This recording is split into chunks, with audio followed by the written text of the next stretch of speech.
Imposter syndrome. It seems like everybody has it, but nobody really is aware when it happens, but it really holds us back. I, for one, have had a lot of issues with imposter syndrome. I want to tell you about some things and my story about how I've overcome it in the past.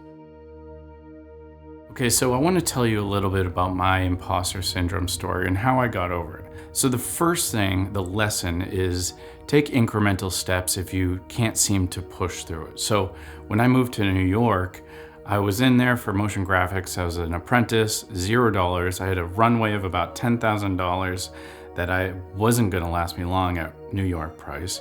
Eventually, they started to pay me and they said, oh, we'll give you $100 a day, 8 to 10 hours.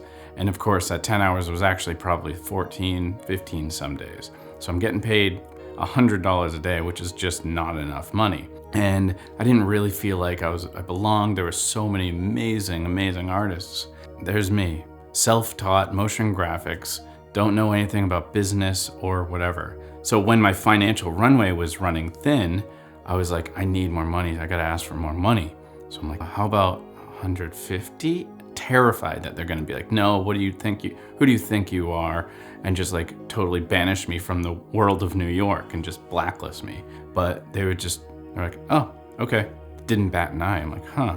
And then again, another month, I'm like, I really need more money. Can we get $200? And they're like, yep, no problem. And every time I'd increment up till about, $100 an hour or $850 a day or whatever the rate is that's standard. It took some time, because my imposter syndrome was so deeply rooted and I had such poor confidence in my skills. I believed that my self-worth was in the skills, not who I was. If I could go back, instead of wasting a year trying to raise my rate to the standard, I would have thought about who I am and my value as a person, not necessarily the skills. The point is, this incremental increase showed me that people valued me. My skills were up to perception. My view of my skills is not how other people see it. So this imposter syndrome of my position that I was at and what I believed were the qualifications turned out to not even being close to what other people thought were the qualifications of the position. And because of that incremental growth, I saw that people didn't mind the skills or thought my skills were just fine. Now, the next point is an awesome one I heard from the amazing Chris Doe from the future. He was saying that there's a huge difference between self-esteem and self-confidence. Now, self-confidence, on one hand, is how we view ourselves and our personal beliefs and our abilities. Now, self-esteem is how we believe others see us and the views that they put upon us. Basically, how we view our abilities around other people. So the final thing is this analogy where if you're looking at the summit and you're trying to climb that mountain, but you're always focusing on that goal the whole time, you're gonna trip over rocks. You're gonna keep thinking that you have to go in a straight line, but it's actually wavy and all over the place and there's rocks you have to climb over.